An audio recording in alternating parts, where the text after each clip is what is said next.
करो मोरे।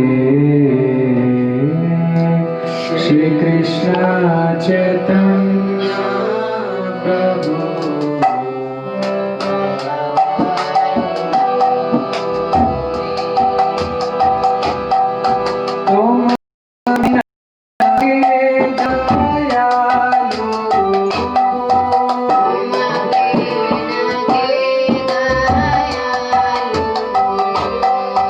तुम बिना के दयालु,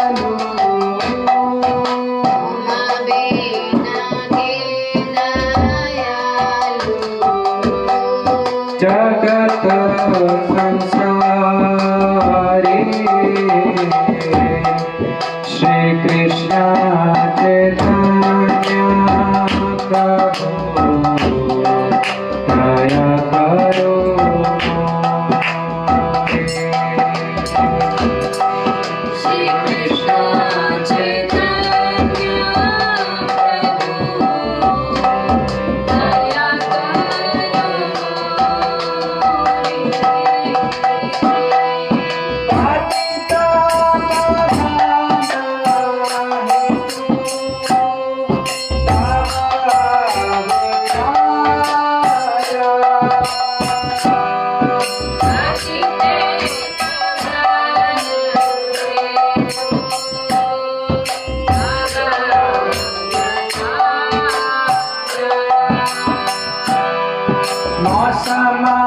समापतिता प्रभु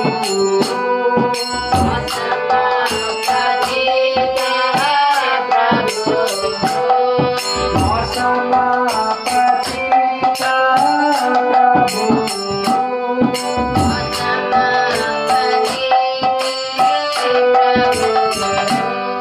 ना पाई दया दया करो। श्री कृष्ण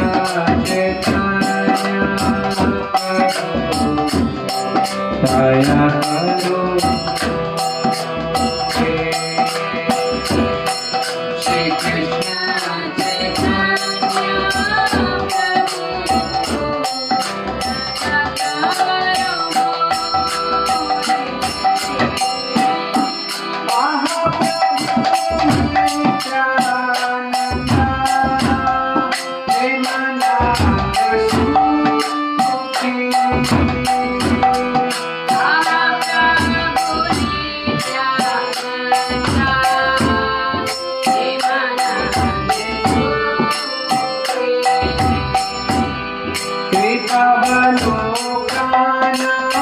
करो।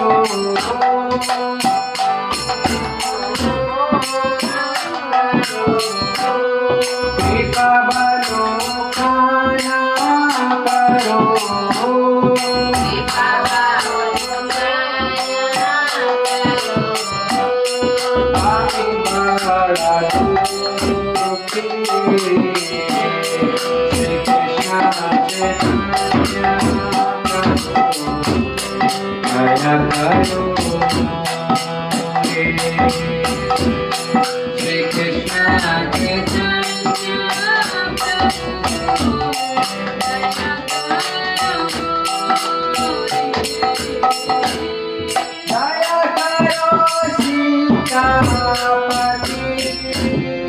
आचत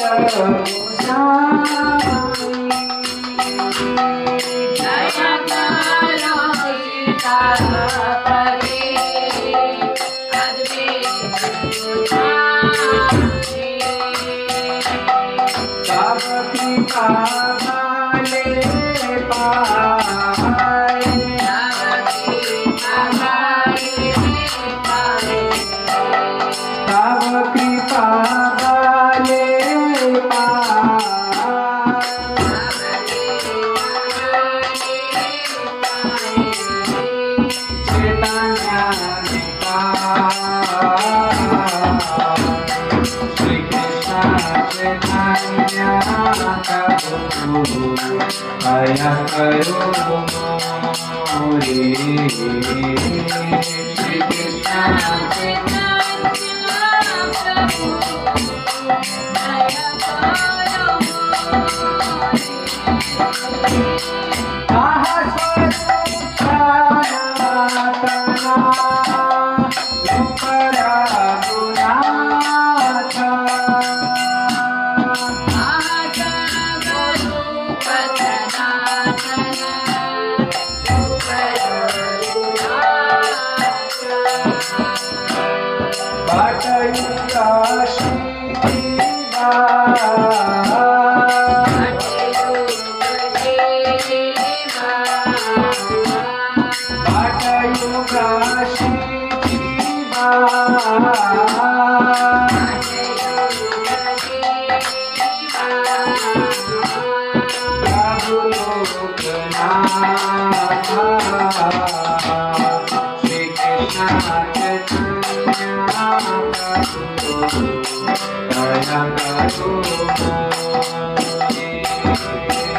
विशेषाड़िया तेरते बजिया भूखे बोलू हरि हरि।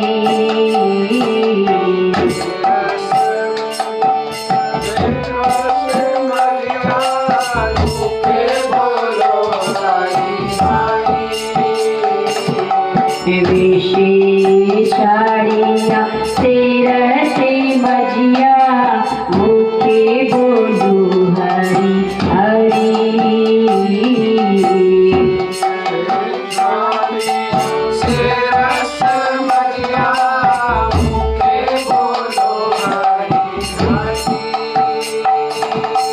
परम करुणा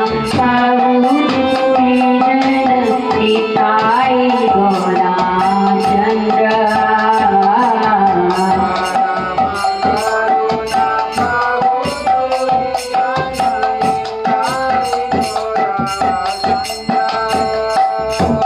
देखो हरि बाई त्रिभुवने जाए।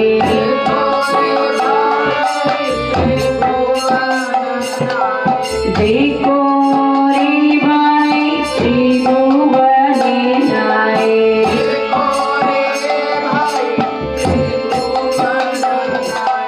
हे मन दयाल दाता।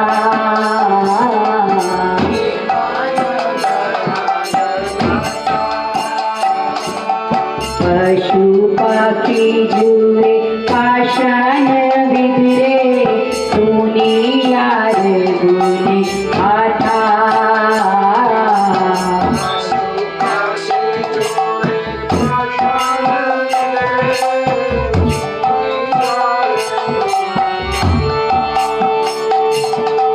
पशु पक्षी जुए पाषाण बिगड़े तूने यार गुने गाथा।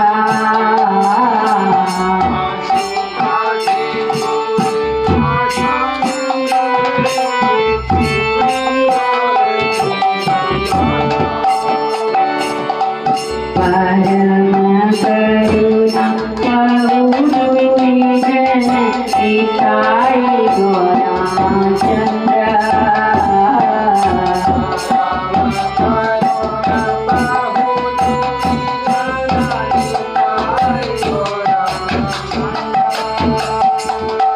संसारी मजिया रहने पड़िया।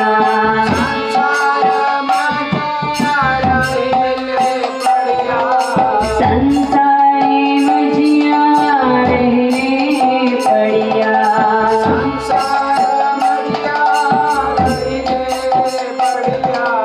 से पदे नाही आशा।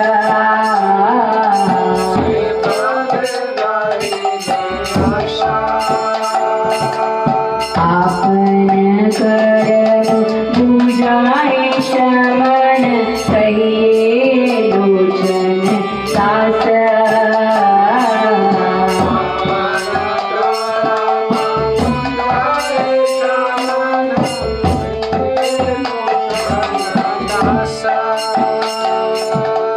आपन कर बुझाए श्रवण कहिए लोचन सास।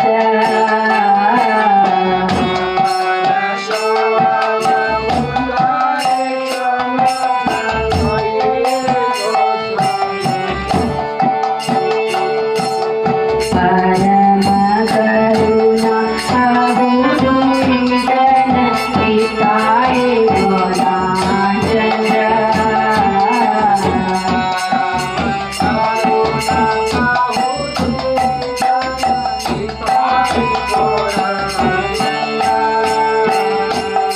हरे कृष्णा कृष्णा कृष्णा कृष्णा हरे हरे। हरे Rama Rama Ram Hare Hare.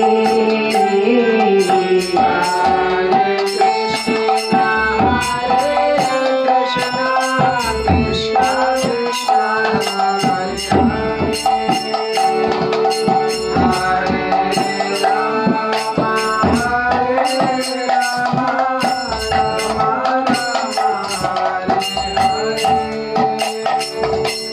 Hare Krishna, Hare Krishna, Krishna Krishna, Hare Hare, Hare Rama, Hare Rama, Rama Rama, Hare Hare.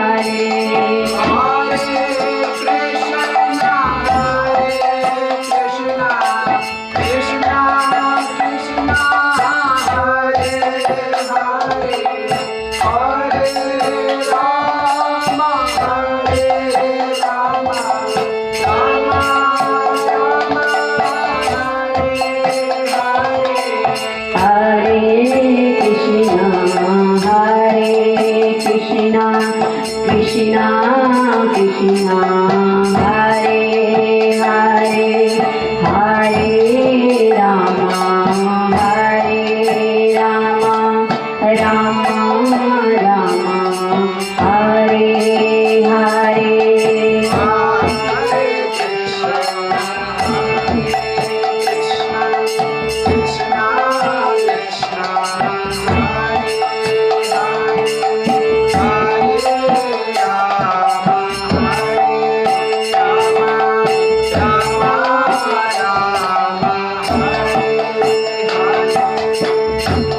जय प्रभु पदाय, प्रभु पदाय, प्रभु पदाय, श्रीला प्रभु पदाय।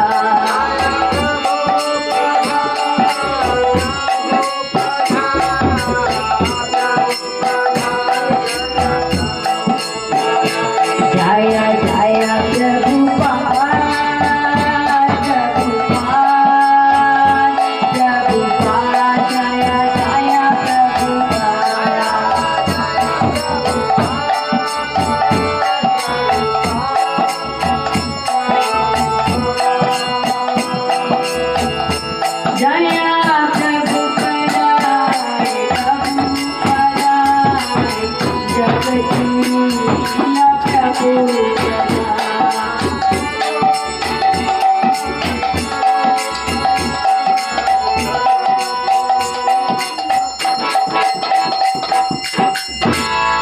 हरे कृष्ण।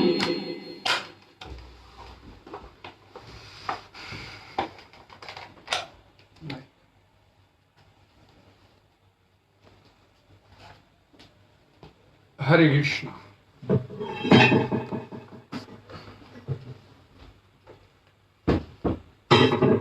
परम करुणा बहुत हुई निताई गौरचंद्र, सब अवतार सार शिरोमणि, केवल आनंद का। श्री गौरंग महाप्रभु और श्री नित्यानंद प्रभु दोनों ही अत्यंत करुणामय अवतार भगवान के कलयुग में युग अवतार और सभी अवतारों के शिरोमणि हैं। और उससे भी विलक्षण बात कि आनंद के अपूर्व भंडार है। ये अवतार ऐसे हुए इस धरा पर भगवान के कि सिर्फ दुष्टों को विनाश करने के लिए नहीं, दुष्टों का उद्धार करने के लिए, मार के उद्धार नहीं, उनको कृष्ण भक्ति में सराबोर करके ये ऐसे अवतार हुए। और ऐसे अवतारों की अगर कृपा मिल जाए तो ये कलयुग में जीवन सार्थक हो जाए। इसीलिए पहले नरोत्तम दास ठाकुर जी बोले, श्री चैतन्य प्रभु दया करो मोरे, तोमा बिना के दयालु। आपके बिना और कौन ऐसा करुणामय अवतार है जो जीवात्माओं पर आहत कृपा इतनी आसानी से कर दे, और वो भी उन्हें मार के नहीं, उनका विनाश करके नहीं, उन्हें कृष्ण भक्ति में लबालब करके उनका कल्याण कर दे। कलयुग में जीवात्मा इस संसार में क्या बोलते हैं, मंद सुमंद मत्यो मंद भाग्यो, कि ये कलयुग का लक्षण है कि इस संसार में जीवात्मा मंद सुमंद मत्यो, मंद नहीं, बुद्धि जो है उसकी सुमंद, ये है ही नहीं बुद्धि उसके पास, अपना हित देखने का भी उसके पास अवसर नहीं। इस कलयुग में, इस कलह के युग में उससे भी बड़ी महत्वपूर्ण बात कि कोई आपका मार्गदर्शन करने के लिए कोई नहीं है। लेकिन भगवान इस युग में पतित जीवों पर कल्याण करने के लिए, उनका कल्याण करने के लिए, उनको प्रेम भक्ति में सराबोर करने के लिए और उन पे विशेष कृपा करने के लिए भगवान इस कलयुग में परम करुणा बहुत विजन निताई गौर चंद्र ये अवतार लिया। लेकिन इस अवतार का लाभ उठाने के लिए बोला गया, हमारे आचार्य बोलते हैं कि तुम दृढ़ विश्वास के साथ चैतन्य महाप्रभु और नित्यानंद प्रभु का भजन करो, भोग विषयों को त्याग कर इन दोनों के प्रेम रस में डूबकर अपने मुख से केवल हरि हरि भगवान के नाम का उच्चारण करो। तीनों लोकों में इनसे दयालु और कोई आपको अवतार नहीं मिलेगा। इनके गुणों की महिमा सुनकर पशु पक्षियों का हृदय भी द्रवित हो जाता है, पत्थर भी विदीर्ण हो जाते हैं। तो एक कलयुगी जीव का कल्याण कैसे नहीं होगा। और हमारे आचार्य हमको सिखाने के लिए, विनम्रता सिखाने के लिए यहाँ लिखते हैं कि मैं तो संसारिक विषय भोगों में फंसा रहा और गौर निताई के चरण कमलों के प्रति मेरी कोई रुचि जागृत नहीं हुई। मेरे कर्म फलों के कारण ही अब यमदूत मेरे को इस संसार में नारकीय यातनाएं दे रहे हैं, लेकिन एक आप ही हो जो मेरा इस कलयुग में उद्धार कर सकते हो। चैतन्य प्रभु दया करो मोरे, थोमा बिना के दयालु जगत संसार है। इस संसार में आपसे दयालु और कोई नहीं हो सकता। आज सभी जानते बड़ा पावन दिवस है, देवशायनी एकादशी, और एकादशी के दिन भगवान का भजन, भगवान का सिमरन, भगवान की लीलाओं, नाम रूप लीला का गुणगान करके जीवात्मा उद्धार अपना स्वयं कर सकता है। अपना उद्धार करने के लिए कोई विशेष अलग किसी योग्यता की जीवात्मा को आवश्यकता नहीं है। भगवान ने, चाहे वो किसी भी वर्ण आश्रम में क्यों नहीं हो, भगवान ने कल्याण करने का सामर्थ्य प्रत्येक जीव को दिया है। अब ये जीवात्मा के ऊपर निर्भर करता है कि वो इस सुविधा का लाभ उठाए या इस संसार में नारकीय जीवन जीने को फंसा रहे हैं। श्रील प्रभुपाद जी बोलते थे कि गुरु का आश्रय लिए बिना जीवात्मा का कल्याण नहीं हो सकता। जीवन का कोई लक्ष्य, सबसे पहली बात है कोई हम सब लोग जो बैठे इस कलयुग में, किसी के पास जीवन का कोई लक्ष्य नहीं है। एक ही लक्ष्य के ऊपर सब काम करते हैं, आहार निद्रा भय मैथुन। कैसे ये बढ़िया सा खाना पीना सोना, ये सब कुछ बढ़िया बढ़िया सा हो जाए, इसे ही जीवन का लक्ष्य मान के बैठे हैं। और एक कलयुग की पहचान भी यही है कि जीवात्मा को अपना वास्तविक हित मालूम नहीं है कि मेरा हित किसमें है।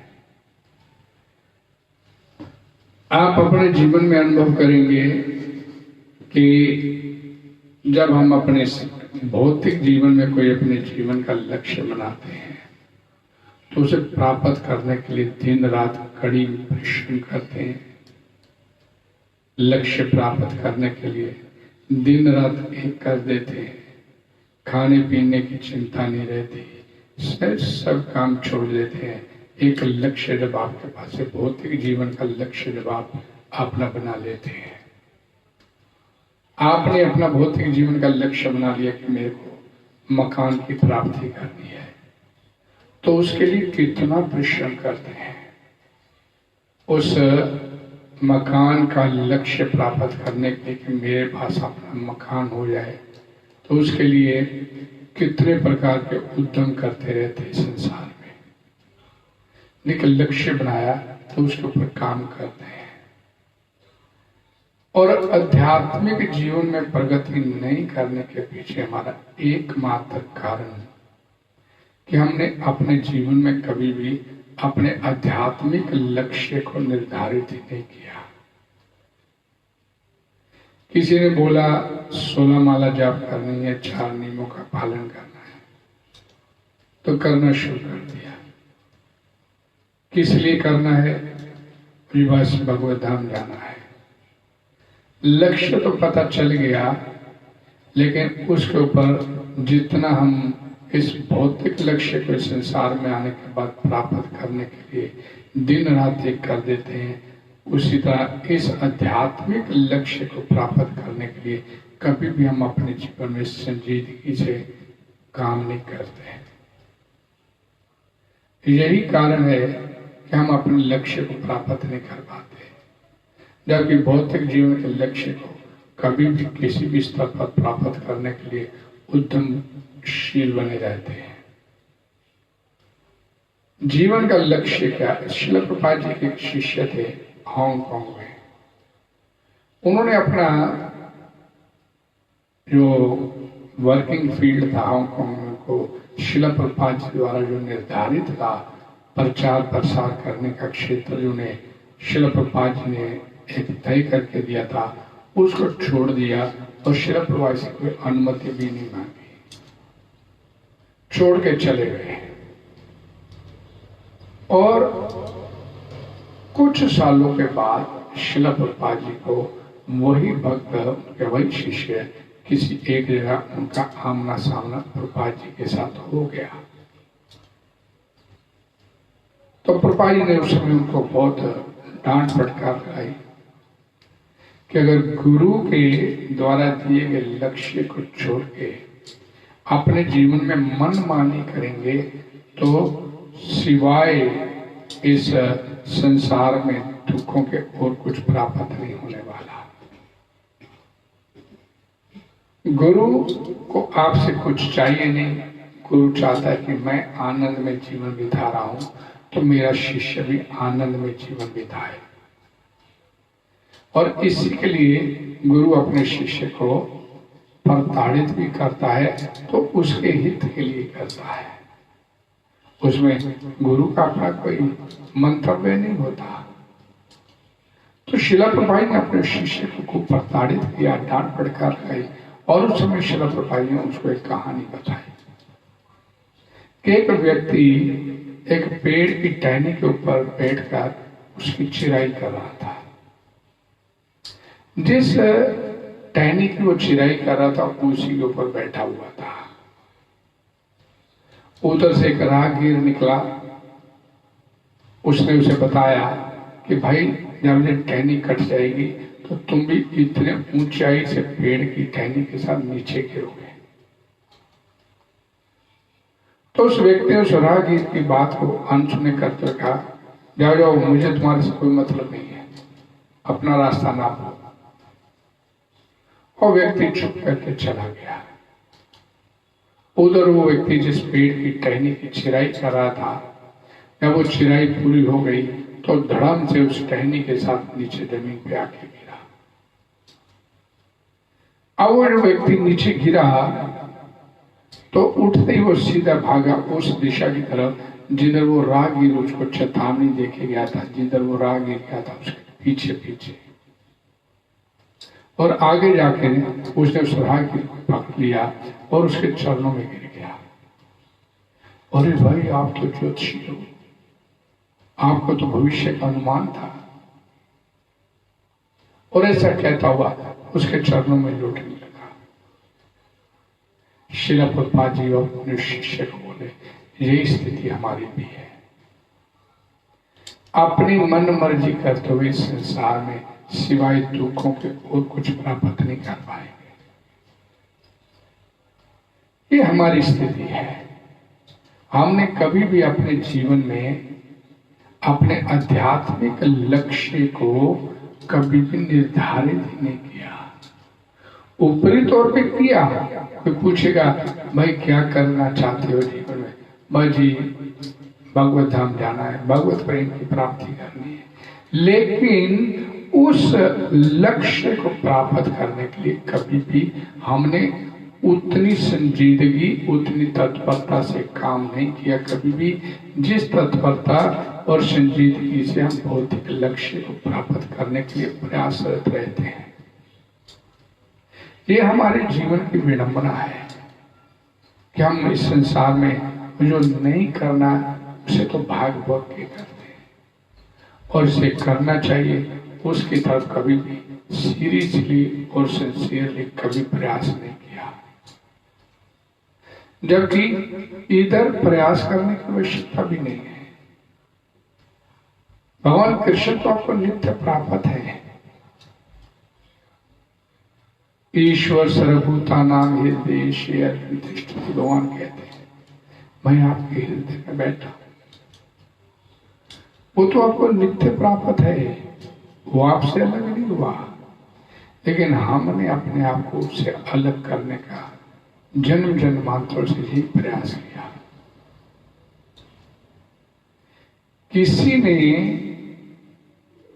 आपके पास आके आध्यात्मिक सत्संग, कोई आध्यात्मिक कथा, कोई सिमरन या इस तरह का कोई प्रस्ताव रखा तो हमने उसको लात मार दिया। अगर इस तरफ चल भी रहे हैं तो अक्सर ये बोल देते हैं, प्रभु अब चलो सत्संग में, मैं आ रहा हूं पीछे। यानी कि हमारे लिए कभी भी आध्यात्मिक जीवन को प्राप्त करने का कभी भी हमारे सामने कोई इतना प्राइम मोटिव नहीं हमने बनाया।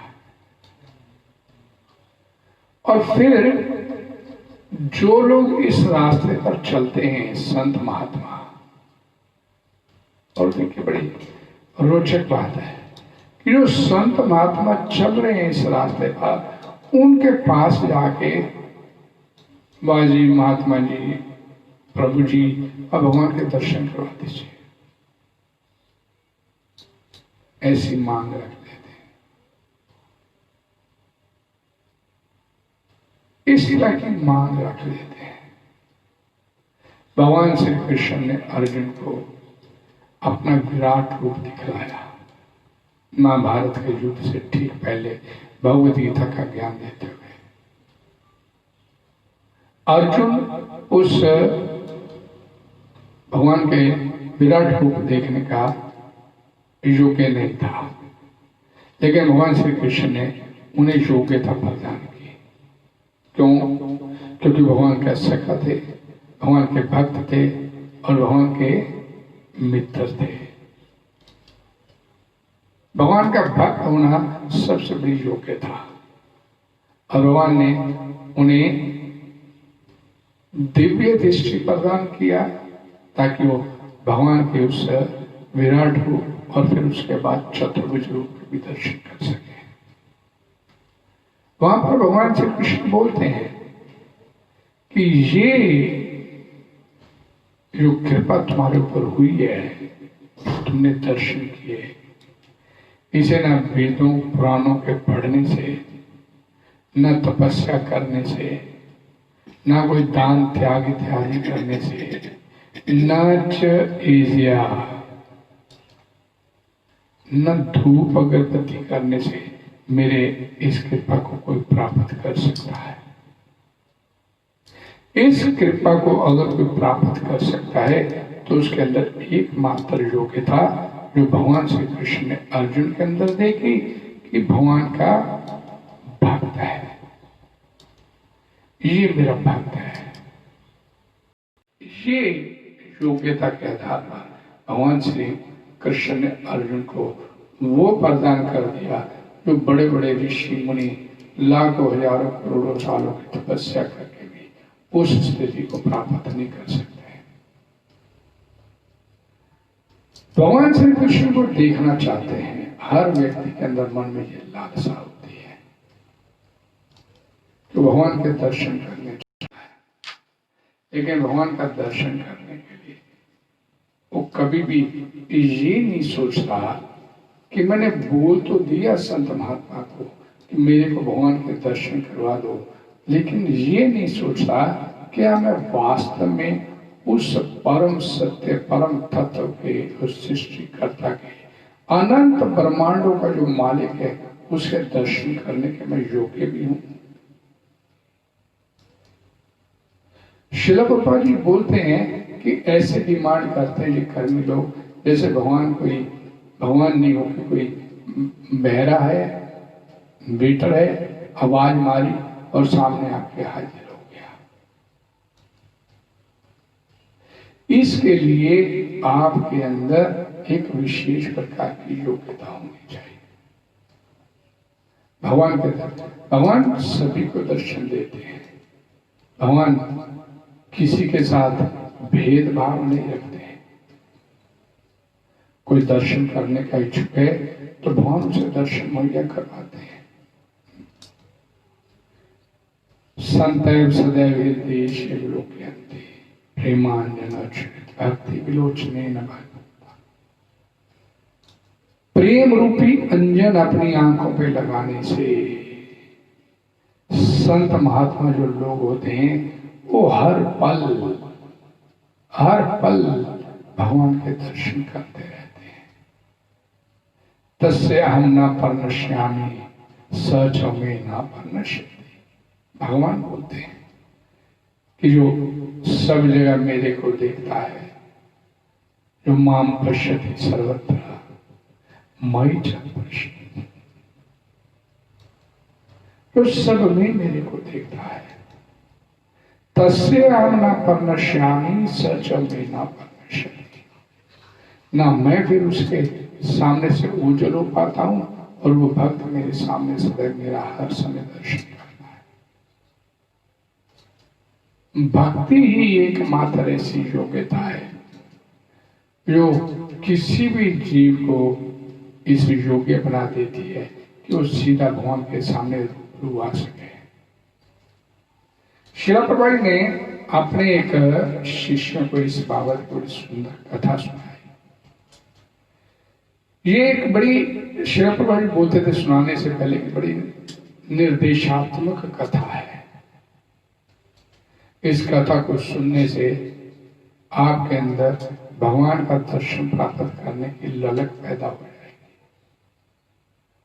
एक पेशेवर प्रवचक का भागवत कथा का जो पेशेवर, जो पैसे लेके जिनका व्यवसाय है कथा करके धन कमाना, एक पेशेवर वाचक भागवत का पाठ कर रहा था और वर्णन करता जा रहा था क्या कि गहनों से पूरी तरह सुसज्जित भगवान श्री कृष्ण को गांव में गायों की देखभाल करने के लिए नंद बाबा ने नियुक्त कर दिया। भगवान श्री कृष्ण के शरीर पर हर समय गहने रहते थे, बहुमूल्य रत्न मणियां उनके शरीर पर शोभायमान रहती थी।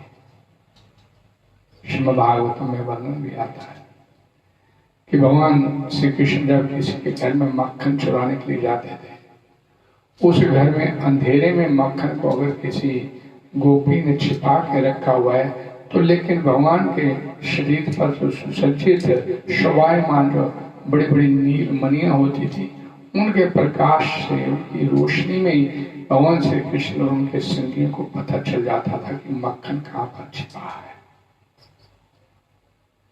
तो बहुमूल्य रत्नों से सुसज्जित भगवान श्री कृष्ण को गांव में गायों की रखवाली के लिए नंद बाबा ने नियुक्त किया। और जब ये कथा चल रही थी, वो पेशेवर वाचक एक कथा कर रहा था, तो उस कथा में एक चोर भी बैठा हुआ था। वो भी कथा को ध्यान से सुन रहा था। और जब उसने भगवान श्री कृष्ण के बारे में सुना, तो उसने सोचा कि क्यों नहीं वृंदावन ही जाए, क्यों नहीं इसे एक छोटे से बालक को जो इतने मूल्यवान गहनों के साथ गायों की मात्र जंगल में जाके चराने का कार्य करता है, उस छोटे से बालक के शरीर के ऊपर इतने बहुमूल्य कीमती गहने लगा के घूमता है, उसी क्यों नहीं चुरा लिया जाए। ये मन में भाव आते हुए उस चोर ने वहां से तुरंत उसी समय, छोटी छोटी चोरियां करते तो मैं थक गया हूं और कई बार पकड़ा भी जाता हूं तो दंड भी भुगतना पड़ता है, तो क्यों नहीं ईश्वर का लंबा हाथ क्यों ना मारा जाए। अगर इस छोटे से बालक को जो अकेले गायों को चराने के लिए जंगल में जाता है, गायों को चराने के लिए, तो क्यों नहीं उसी पे हाथ साफ किया जाए।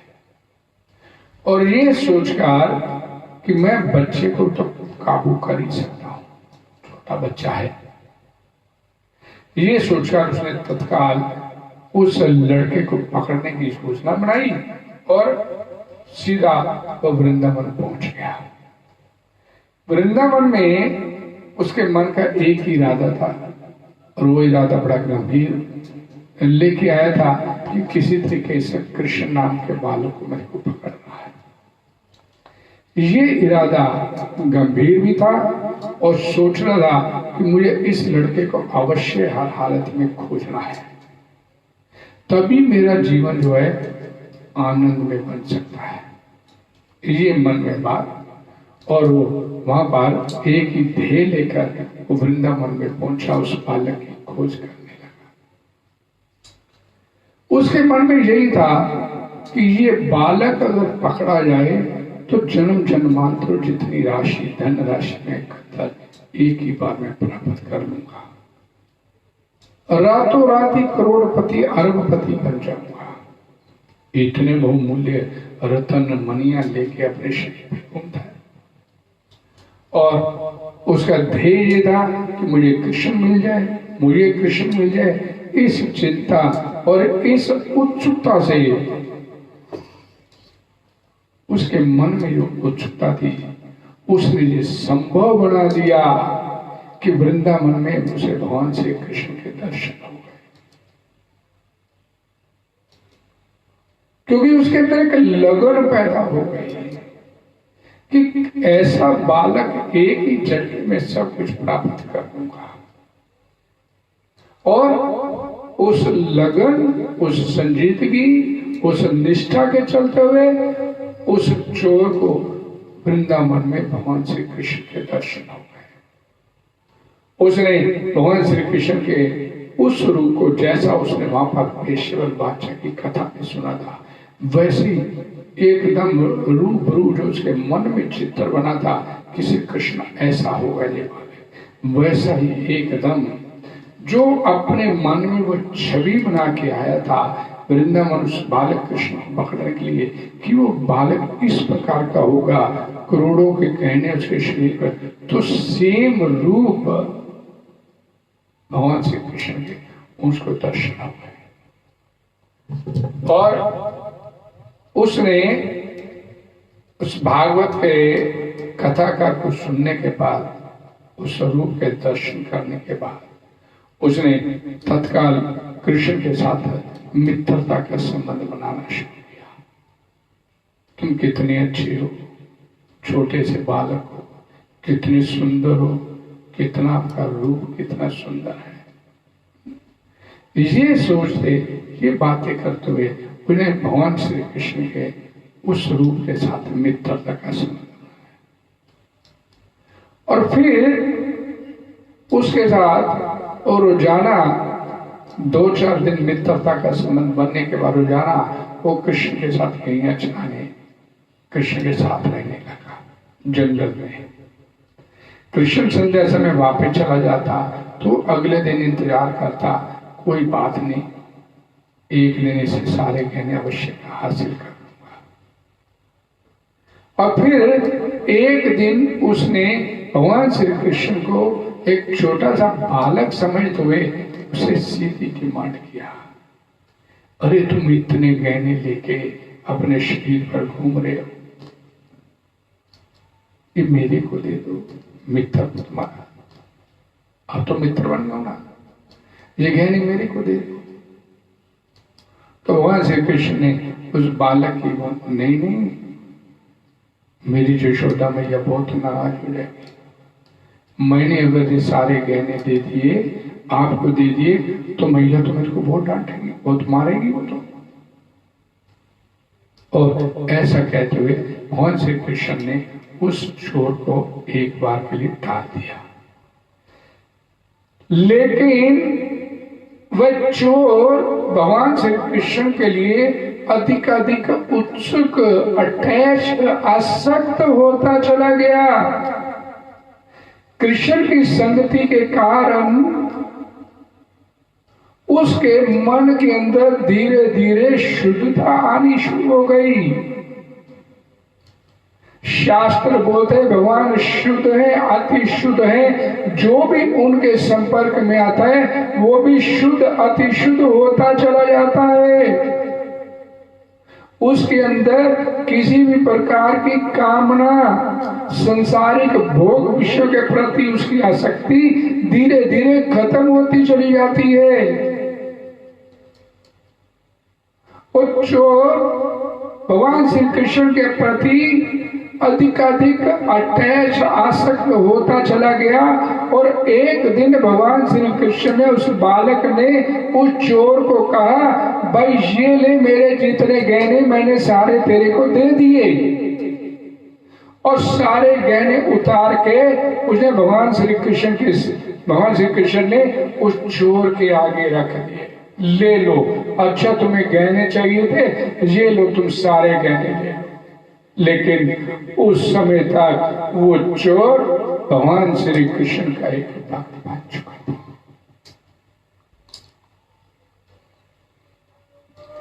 भगवान श्री कृष्ण के संसर्ग में रहने के कारण वो चोर एक शुद्ध भक्त में परिवर्तित हो चुका था। श्रील प्रभुपाद जी बोलते हैं कि इसी तरह हम लोगों को किसी न किसी तरह से भगवान श्री कृष्ण के संपर्क में आना चाहिए। लेकिन ये संपर्क में आने के लिए एक लगन, एक निष्ठा, उसके प्रति आपको प्राप्त करने की उत्सुकता आपके अंदर होनी चाहिए। प्रगायता स्ववीर्यानि तीर्थ पाद परिश्रवा आहुति इह में जाति चेतसी शीघ्रम लक्ष्मण। नारद मुनि बोलते देशो श्रीमद् भागवतम पुराण में कि जैसे मैं अपनी जीवा से भगवान श्री कृष्ण के नामों का गुणगान करना प्रारंभ करता हूं, नारायण नारायण बोलना प्रारंभ करता हूं, तो भगवान तत्काल मेरे हृदय पटल पर आकर तुरंत विराजमान हो जाते हैं। इस तरह जैसे मैंने उनको आवाज दे के बुलाया हो। भगवान आपसे ज्यादा उत्सुक है आपसे मिलने को, लेकिन हमारे अंदर से ही भगवान के साथ ये आसक्ति, भगवान को प्राप्त करने की जो उत्सुकता, भगवान के लिए चिंता, ये कभी भी अंदर पनपती नहीं। ऊपरी तौर पर भजन तो करते हैं, लेकिन अंदर से आंतरिक भाव अंदर पैदा नहीं हो पाता। भगवान तो आपको नित्य प्राप्त है, लेकिन हमारी दृष्टि इस संसारिक भोग विषय से हटती नहीं और उधर जाती नहीं। इधर से दृष्टि हटाएंगे तो उधर से दृष्टि प्राप्त होगी। और देखिए ये कलयुग कितना भयानक है, आप सभी का ये अनुभव है। कोरोना के बारे में तो जानना चाहते हैं, कोरोना के बारे में हर पल जुड़े रहते हैं। कोरोना से क्या खबर है, वहां की क्या खबर है, कोई वैक्सीन निकली नहीं निकली, इस तरह की कितनी संजीदगी से हम इंक्वायर करते हैं। और इस संजीदगी का 10% भी अगर भगवान के लिए इंक्वायर करना शुरू कर दें तो अपना तो काम हो जाए। ये कलयुग है। मंद सुमंद मत्यो मंद भाग्यो, आगे कोई आपका मार्गदर्शन करने वाला भी नहीं रहेगा। ऐसा समय है कि अभी तो संत महात्मा बैठे हैं आपका मार्गदर्शन करने के लिए, लेकिन वो समय भी आएगा कि मार्गदर्शन करने वाला आपका मंद भाग्यो। शिला प्रभुपाद जी हार्वर्ड यूनिवर्सिटी में एक प्रवचन करने के लिए वो अपने शिष्यों को ये बात सुनाई। उन्होंने बताया शिला प्रभुपाद जी ने कि हार्वर्ड यूनिवर्सिटी संसार की प्रसिद्ध यूनिवर्सिटी, लेकिन वहां से ज्ञान कौन सा मिलता है? इस मृत्यु संसार से छूटने का नहीं, सेल्फ रियलाइजेशन, आत्म साक्षात्कार का विज्ञान नहीं पढ़ाया जाता। वहां सभी जितने भी विश्वविद्यालय संसार में सभी के सभी जीविका कैसे कमानी है इसके बारे में ज्ञान। शिला प्रभुपाद ने अपने शिष्यों को बड़ी सुंदर कथा सुनाई। क्या बोले कि शिला प्रभुपाद जी हार्वर्ड में वहां पर जो स्टूडेंट थे उनको ही एक कथा सुनाई। उस समय जिसमें बताया गया कि किस प्रकार एक बार हिमालय पर्वत ने प्रजनन किया, संतान उत्पत्ति। हिमालय पर्वत संतान उत्पन्न। उन्होंने बताया कि ये खबर फैल गई कि प्रसिद्ध विशाल हिमालय पर्वत बच्चा पैदा करने वाला है। दुनिया की दुनिया इस दृश्य को देखने के लिए वहां एकत्र होनी शुरू हुई कि अमुक तिथि को हिमालय पर्वत बच्चा पैदा करेगा। भारी संख्या में लोग इस दृश्य को देखने के लिए कि हिमालय पर्वत बच्चा जनेगा वहां एकत्र होते चले गए। और भीड़ पहले से एकत्र हो गई थी और उन्होंने तुरंत उस अमुक समय जब बताया गया था कि हिमालय पर्वत से बच्चा पैदा हो गया होगा, तो उस समय उस एकत्र भीड़ ने, हजारों लाखों की भीड़ थी, उन्होंने देखा कि हिमालय पर्वत की तलहटी से हजारों चूहे निकलते भागे चले आ गए। चूहे भागते चले आ रहे और शिला प्रभुपाद ने इस अनोखी कथा को हम हार्वर्ड यूनिवर्सिटी के विद्यार्थियों को इस बात के साथ जोड़ दिया कि ये आशा की जा रही थी कि अमेरिका के इस महानतम विश्वविद्यालय से कुछ उत्कृष्ट निकल के आएगा। इतना बड़ा यूनिवर्सिटी है और इसमें से जब कोई व्यक्ति बाहर निकलेगा पढ़ाई करके तो कुछ विशेष उत्कृष्ट छात्र निकल कर आएगा। लेकिन जब तक भी भगवान कृष्ण के प्रति चेतना के जागरूक नहीं हो पाते तब तक ये हिमालय पर्वत की संतान जैसे चूहे निकले वैसे निकले आ रहे, कुछ विशेष नहीं हुआ। शिला प्रभुपाद जी बोलते थे कि जीवन में अपने लक्ष्य को निर्धारित कीजिए। आपका जीवन आपके जीवन का लक्ष्य नहीं जब तक आप निर्धारित करते कि मेरे को करना क्या है, तब तक कोई मिलेगा तो माला कर लेंगे, मिला उन्होंने से नुकसान होने वाला नहीं है, लेकिन उतना लाभ जितना हम प्राप्त करना चाहते हैं वो भी नहीं मिलेगा।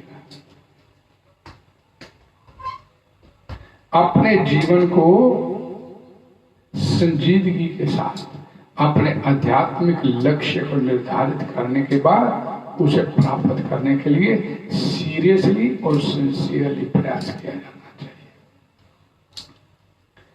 नहीं तो ये जीवन निकल रहा है, चूहे कुत्ता बिल्ली 84 लाख दुनिया है, चक्कर लगाते जा रहे हैं, मृत्यु संसार वर्तमान होता चला जा रहा है। श्रील प्रभुपाद जी कहते थे मौजूदा जीवन जो आपको मिला है इसी को सार्थक करने का प्रयास कीजिए।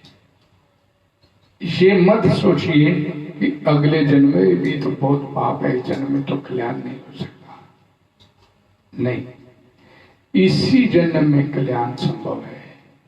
इसी जन्म में आप अपने लक्ष्य को प्राप्त कर सकते हैं। जो बीत गया उसकी चिंता नहीं कीजिए, जो आपके सामने पड़ा है उसी को सफल बनाने का प्रयास कीजिए। हरे कृष्णा हरे कृष्णा कृष्ण कृष्ण हरे हरे, हरे राम राम राम हरे हरे। जगदगुरु श्री प्रभुपाद की जय। श्री श्री देवशयन एकादशी महामहोत्सव की जय। गौर भक्त वृंद की जय। श्री प्रभुपाद की जय। धन्यवाद।